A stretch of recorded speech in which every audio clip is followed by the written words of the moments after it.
കാണിക്കാൻ പോകുന്നത് വാഴക്കൊടുപ്പൻ തോരൻ, വാഴക്കൂമ്പ് അല്ലെങ്കിൽ വാഴപ്പൂ തോരൻ. വളരെ സിമ്പിൾ ആൻഡ് ഹെൽത്തി ആയിട്ടുള്ളൊരു തോരനാണ്.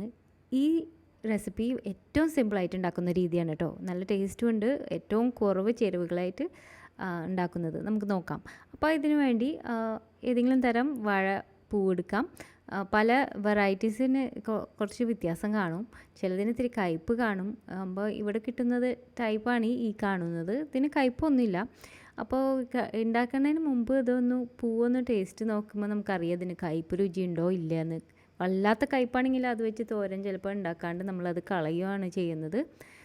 പിന്നെ ചിലയിടത്ത് ഈ പൂ എടുക്കില്ല, അത് മുഴുവൻ കളയും. ഞാൻ എടുക്കാറുണ്ട്, അല്ലെങ്കിൽ അളവ് വളരെ കുറവുണ്ടാവുമല്ലോ. പക്ഷെ നമ്മൾ പൂ എടുക്കുമ്പോൾ അതിൽ മെയിനായിട്ട് 2 സംഭവങ്ങൾ കളയാനുണ്ട്.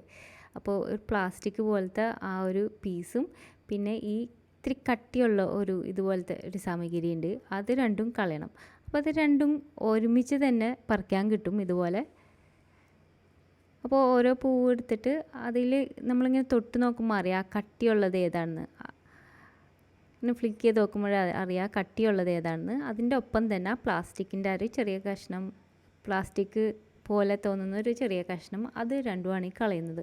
അപ്പോൾ ഇത് ഇത്തിരി സമയം എടുക്കണമെന്ന് ഒരു പരിപാടിയാണ്. തിരക്കുണ്ടെങ്കിൽ പൂ എടുക്കാണ്ടിരിക്കാം.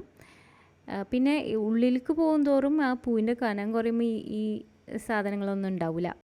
അപ്പോൾ പുറത്തെ ലേയേഴ്സിൽ ആ പൂക്കളിൽ ആണ് ഈ ഐറ്റംസ് കിട്ടുന്നത്. ഇത് മുഴുവൻ നമുക്ക് കളയാം. അപ്പോൾ ഇത്രയും വാഴപ്പൂ കിട്ടിയിട്ടുണ്ട്. ഇവിടുത്തെ വാഴപ്പൂ ഇത്തിരി ഡാർക്ക് ഇതുപോലത്തെ ഒരു കളറാണ്. നല്ല ടേസ്റ്റ് നല്ലതൊക്കെ തന്നെയാണ്. നാട്ടിൽ കുറച്ചും കൂടി യെല്ലോ കളറായിട്ടിരിക്കും ഇതിൻ്റെ പൂവ്. അപ്പോൾ കയ്യിൽ കുറച്ച് എണ്ണ തേച്ചിട്ടുണ്ട്, കറ പിടിക്കാണ്ടിരിക്കാൻ വേണ്ടിയിട്ടാണ്. അപ്പോൾ കുടപ്പിൻ്റെ ഇത്രയും ലേയേഴ്സ് കളഞ്ഞിട്ടുണ്ട്. ഏകദേശം ഒരു വെള്ള കളർ കിട്ടണ വരെയും. അത് ഓരോ വെറൈറ്റി അനുസരിച്ച് വ്യത്യാസം വരും. ചിലർ നല്ല വൈറ്റ് ആവണ വരെയും ചെയ്യും. ഞാനിപ്പോൾ ഈ ഒരു സ്റ്റേജ് എത്തിയപ്പോൾ തൊലി കളയൽ നിർത്തി. ഇനി നമുക്കിതൊന്ന് കൊത്തി അരിയാം. അരിയണതിന് മുമ്പ് അത് നന്നായിട്ടൊന്ന് കഴുകിയിരുന്നു. ഇനി നമുക്കിത് കൊത്തി അരിയാം. കൊത്തി അരിഞ്ഞുകൊണ്ടിരിക്കുമ്പോൾ കുറച്ച് കട്ടിയുള്ള പീസസ് ചിലപ്പോൾ കിട്ടും ഇതുപോലെ. അതും നമുക്ക് കളയാം, അത് വേണ്ട. നന്നായിട്ടൊന്ന് കൊത്തി അരിഞ്ഞെടുത്താൽ മതി. അപ്പോൾ ഇവിടെ ഇട്ടിരിക്കുന്നത് ഒരു വലിയ കൊടപ്പനാണ് കേട്ടോ. നമുക്കിത് കൊത്തി അരിഞ്ഞ് ഒരു ബൗളിലേക്ക് ഇടാം. കുറച്ച് വെളിച്ചെണ്ണ ഇട്ടിട്ട് ഇതുപോലെ ഒന്ന് തിരുമ്പി കൊടുക്കാം. പിന്നെ ഈ തിരുമ്പുമ്പോൾ കുറച്ച് നാരൊക്കെ കിട്ടും ഇതുപോലെ, അത് ഞാൻ കളയണുണ്ട്. ബാക്കി മുഴുവൻ നാര് പറക്കാൻ നിൽക്കണില്ല, കാരണം നമുക്ക് നല്ലതാണ് ഫൈബർ. അപ്പോൾ അതുപോലെ തന്നെ മറ്റേ പകുതിയും ചെയ്യാം. ഇത്രയും കിട്ടിയിട്ടുണ്ട് കൊടപ്പൻ. അപ്പോൾ ചിലർ ഈ സ്റ്റേജിലും ഒന്ന് കഴുകി ഡ്രെയിൻ ചെയ്യും. കഴുകണമെങ്കിൽ ഒരു ഇത്തിരി മഞ്ഞളും ഉപ്പും ചേർത്തിട്ടൊന്ന് തിരുമ്പിയിട്ടൊന്ന് കഴുകി നന്നായിട്ട് ഡ്രെയിൻ ചെയ്താൽ മതി. ഞാൻ ആദ്യം കഴുകിയ കാരണം ഇപ്പോൾ കഴുകേണ്ട ആവശ്യമില്ല. ഇനി പൂ നേരത്തെ നമ്മൾ നന്നാക്കിയതിന് ശേഷം വെള്ളത്തിലിട്ട് വെച്ചിട്ട് ഇത്തിരി ഉപ്പ് വെള്ളത്തിലിട്ട് വെച്ചിരുന്നു ഞാൻ. അതെടുത്തിട്ട് അതും ഇതുപോലെ തന്നെ ചെറുതായിട്ട് ചോപ്പ് ചെയ്യാണ്. ചോപ്പ് ചെയ്തുകൊണ്ടിരിക്കുമ്പോൾ ഇതുപോലെ തന്നെ ആ കട്ടിയുള്ളത് ചിലപ്പോൾ കിട്ടും, കുറച്ചും കൂടി ബാക്കി വന്നത് കിട്ടുകയാണെങ്കിൽ ഇപ്പോൾ കളഞ്ഞാൽ മതി. എന്നിട്ട് ഒരുമിച്ച് ഇട്ട് കൊടുക്കാമല്ല, കൊടപ്പനും അതിൻ്റെ പൂവും ചോപ്പ് ചെയ്തത്. ഇതിലേക്ക് ഇനി 1/2 ടീസ്പൂൺ ഉപ്പ്. അപ്പോൾ ഒരുവിധം വലിയ കൊടപ്പത്തിന് വേണ്ടി 1/2 ടീസ്പൂൺ ഉപ്പ്, 1/2 ടീസ്പൂൺ മഞ്ഞൾ, 1/2 ടീസ്പൂൺ മുളക് പൊടി, കുറച്ച് വെളിച്ചെണ്ണ ഇതിലേക്ക് ഒഴിക്കാം. നന്നായിട്ടൊന്ന് തിരുമ്പി കൊടുക്കാം. ശരിക്കും കുറച്ച് സമയമെടുത്ത് നന്നായിട്ടൊന്ന് തിരുമ്പി കൊടുക്കണം. ഇതിലേക്ക് കീറിയ പച്ചമുളക് 2-3 എണ്ണം ഇട്ട് കൊടുക്കാം. ഒന്നും കൂടി തിരുമ്പി കൊടുക്കാം. ഇത് ഇനി ഒരു 15 മിനിറ്റ് ഒന്ന് മാറ്റി വയ്ക്കാം.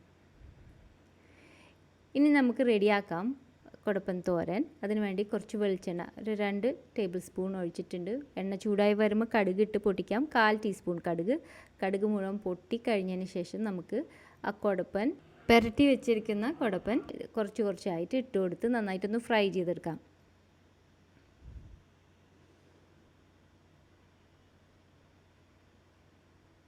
അപ്പോൾ ഇതൊന്ന് കുറച്ച് നേരം ഒരു 2 മിനിറ്റ് എടുത്തൊന്ന് ഫ്രൈ ചെയ്തെടുക്കുമ്പോൾ ഒന്ന് സോഫ്റ്റായി വരും. നമുക്ക് കഴിച്ച് നോക്കുമ്പോൾ അറിയാൻ പറ്റും. ഇതിലേക്ക് ഒരു ചെറിയ കഷ്ണം ശർക്കര, ഇത് നല്ലൊരു ഫ്ലേവർ കൂട്ടുന്നതാണ്. ആ ഫ്ലേവറൊക്കെ ഒന്ന് നല്ല ബാലൻസ് ചെയ്യാൻ ഹെൽപ്പ് ചെയ്യും. നന്നായിട്ടൊന്ന് ഫ്രൈ ആയിട്ടുണ്ട്. 2 മിനിറ്റ് കഴിഞ്ഞിട്ടുണ്ട്. ചട്ടിയുടെ അടിയിൽ നിന്ന് നന്നായിട്ട് ഇങ്ങനെ സ്ക്രേപ്പ് ചെയ്ത് എടുക്കാൻ മറക്കരുത്. എന്നിട്ട് ഇതിലേക്ക് 1 കപ്പ് തേങ്ങ ചിരകിയത് ചേർത്ത് കൊടുക്കാം. ഇനി ഇത് നന്നായിട്ടൊന്ന് ചിക്കി കൊടുത്താൽ മതി. ചിക്കി കൊടുത്ത് എന്തെങ്കിലും വെള്ളമൊക്കെ ഉണ്ടെങ്കിൽ അത് മുഴുവനായിട്ട് പോയി കിട്ടണം. എന്നിട്ട് ആ തേങ്ങ ഒന്ന് ചെറുതായി വറുത്ത ഒരു മൂത്ത മണം ഇങ്ങനെ വരും. അതുവരെയും ഒന്ന് ചിക്കി കൊടുക്കാം. ഉപ്പ് നോക്കിയിട്ട് വേണമെന്നുണ്ടെങ്കിൽ കുറച്ചും കൂടി ഉപ്പ് ഇട്ട് കൊടുക്കാം. ടേസ്റ്റ് നോക്കുമ്പോഴും അറിയാം ആ കൊടപ്പനൊക്കെ പാകത്തിന് വെന്തിട്ടുണ്ട്. ആ തേങ്ങ ഒരു വറുത്തൊരു മണവും കിട്ടിയിട്ടുണ്ട്. അത് മാറ്റി വയ്ക്കാം.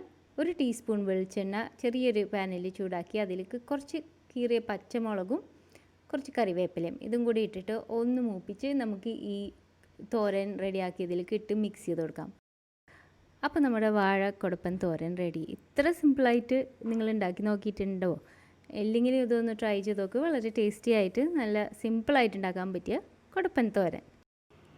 പിന്നെ നിങ്ങൾക്ക് റെസിപ്പീസ് ഇഷ്ടപ്പെടുകയാണെങ്കിൽ ഫ്രണ്ട്സിനായിട്ട് ഷെയർ ചെയ്യാനും മറക്കരുത്. നമുക്ക് ആദ്യം റീച്ച് കിട്ടണില്ല വീഡിയോസിന്. അപ്പോൾ എല്ലാവരും ഒന്ന് ഹെൽപ്പ് ചെയ്യുകയാണെങ്കിൽ സന്തോഷം. അടുത്ത പ്രാവശ്യം നല്ല റെസിപ്പി ആയിട്ട് കാണാം.